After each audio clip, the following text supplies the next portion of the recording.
বাংলার শিল্পে লক্ষ্মী লাভ, রাজ্যে একের পর এক বিনিয়োগ, আরো বিনিয়োগ। রাজ্যে এবার ইমামি অ্যাগ্রোটেকের বড় বিনিয়োগ। লকেট চট্টোপাধ্যায় তিনি নিজে কথা জানিয়েছে। সুস্মিতা রয়েছে আমার সঙ্গে। সুস্মিতা, বিজেপি সরকার আসার পর একের পর এক বিনিয়োগ আমরা দেখছি। রাজ্যে শিল্পবান্ধব পরিবেশ যে তৈরি হয়েছে তার সাফল্য হিসেবেই দেখছে সরকারও, তা তো বলার অপেক্ষাই রাখে না।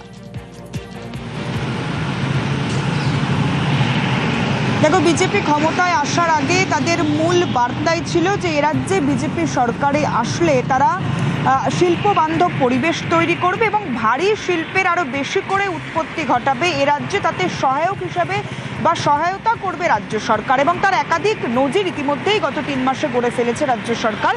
এবং তারই আর এক অঙ্গ হিসেবে বা একটি উদাহরণ হিসেবে তৈরি হতে চলেছে ইমামি অ্যাগ্রোটেক। এবং ইমামি অ্যাগ্রোটেক এ রাজ্যে 750 কোটি টাকা বিনিয়োগ করবে, এমনটাই এখনো পর্যন্ত লকেট চট্টোপাধ্যায় তিনি সমাজ মাধ্যমে পোস্ট করে জানিয়েছেন। লকেট চট্টোপাধ্যায় তিনি তার সোশ্যাল মিডিয়া হ্যান্ডেলে পোস্ট করেছেন, সেখানে স্পষ্ট করে লিখছেন যে ইমামি অ্যাগ্রোটেক তাদের উৎপাদন কেন্দ্র হিসেবে এ রাজ্যে আরও একটি প্রতিষ্ঠান খুলছে, সেখানে 750 কোটি টাকা বিনিয়োগ করবে তারা, এবং যাতে 4000-এর বেশি বেকার যুবক যুবতীর কর্মসংস্থান হবে। যে কর্মসংস্থান নিয়ে গত 15 বছরে তৃণমূল কংগ্রেস সরকারের আমলে বেকার যুবক যুবতীরা একাধিক অভিযোগ করেছিল, এবং তার উপরে ভিত্তি করেই সেই বেকারত্বের পরিমাণ কমবে, এমনটাই কথা দিয়েছিল রাজ্যে বিজেপি ক্ষমতায় আসার আগে। এবং ক্ষমতায় আসার পর একের পর এক মৌ স্বাক্ষরিত হয়েছে এবং তার ভিত্তিপ্রস্তর স্থাপন হয়েছে। শুধু তাই নয়, শুধুমাত্র বিনিয়োগের আশা বা বিনিয়োগের আশাপ্রদ ভাষণ নয়, এ রাজ্যে মুখ্যমন্ত্রী শুভেন্দু অধিকারী তিনি একাধিক শিল্পের উৎপত্তি ঘটিয়েছেন এবং তার ভিত্তিপ্রস্তর স্থাপনে নিজে উপস্থিত থেকেছেন। শুধুমাত্র শুভেন্দু অধিকারী নয়, এ রাজ্যে শিল্পের ভিত্তিপ্রস্তর স্থাপনে অংশ নিয়েছেন দেশের স্বরাষ্ট্রমন্ত্রীও। শুধু দেশের স্বরাষ্ট্রমন্ত্রী, মুখ্যমন্ত্রী নয়, রাজ্যের শিল্পমন্ত্রী তিনিও বারবার আহ্বান করেছেন যে এ রাজ্যে ভারী শিল্পপতি বড় বিনিয়োগ হোক, এবং সেই মোতাবেক একাধিক শিল্পের বিনিয়োগ আসতে দেখা গিয়েছে।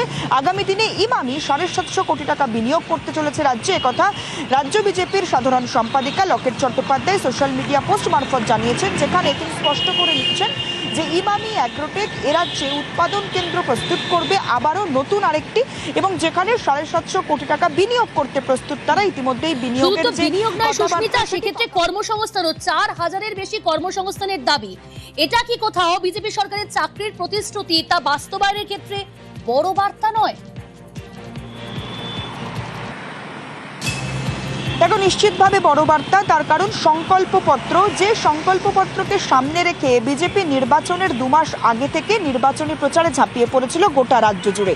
সেই নির্বাচনী প্রচারের বা সংকল্পপত্রের প্রথমেই ছিল যেমন শিল্পে জোর দেওয়া, শিল্পবান্ধব পরিস্থিতি এ রাজ্যে তৈরি করার ক্ষেত্রে বিজেপির বার্তা, তার পাশাপাশি বেকারত্ব কমবে, বেকার যুবক যুবতীদের হাতে কর্মসংস্থান আসবে, চাকরি আসবে, সেই বার্তাও বিজেপি বারবার দিয়েছিল। এবং বিজেপি ক্ষমতায় আসার পর এ যে সরকারে আসার পর তারা বেকারত্বের হার কমাবে, সেই কথা তারা রেখেছে, একথা সাধারণ মানুষ বলছে। তার কারণ গত 3 মাসে রাজ্যে মুখ্যমন্ত্রী শুভেন্দু অধিকারী যে কটি শিল্প যে ভিত্তিপ্রস্তর স্থাপনের কাজ করেছেন, সেখানে কোথাও 10,000, কোথাও 12,000, কোথাও 17,000, এবং আগামী দিনে ইমামিতে 4,000 বেকার যুবক যুবতীর কর্মসংস্থান হবে, জুটবে চাকরি। এবং তাতে রাজ্যে বেকারত্বের হার যেমন কমবে, ঠিক তেমনি যে বেকারত্বের হার বৃদ্ধির কারণে রাজ্যে সাধারণ ছেলে মেয়েদের পড়াশোনার প্রতি একটা দূরাভাস বা পড়াশোনা থেকে দূর হয়ে যাচ্ছিল তারা, এবং তাদের কোথাও গিয়ে চাকরি হবে না আগামী দিনে, এই মনোভাবে নেগেটিভ মনোভাব তৈরি হয়েছিল, সেটা থেকেও রাজ্যের যে যুব সমাজ, সেই যুব সমাজ সরে আসবে, আগামী দিনে অগ্রগতি হবে, এবং শিল্পের পাশাপাশি বেকারত্ব কমার পাশাপাশি আগামী দিনে শিক্ষাক্ষেত্রেও উন্নতি আসবে, এবং সাধারণ ছেলে মেয়ে তারা আরো বেশি করে উৎসাহ পাবে এগিয়ে যাওয়ার। একেবারে মনে করা যাবে।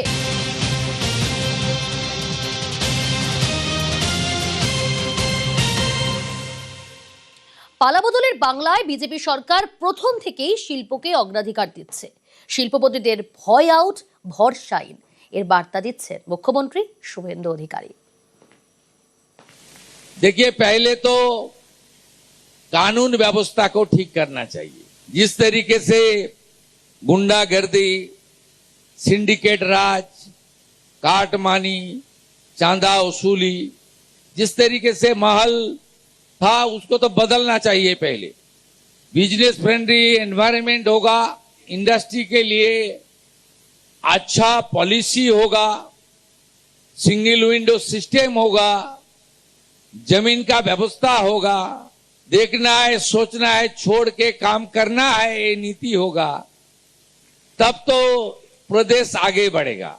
हम लोग आपको एश्योरेंस दे रहा है 3 महीने में, आपको थोड़ा मौसम बदल रहा है, इसका तो थोड़ा सिग्नल भी मिल रहा है, कुछ गुंडागर्दी नहीं होगा यहाँ।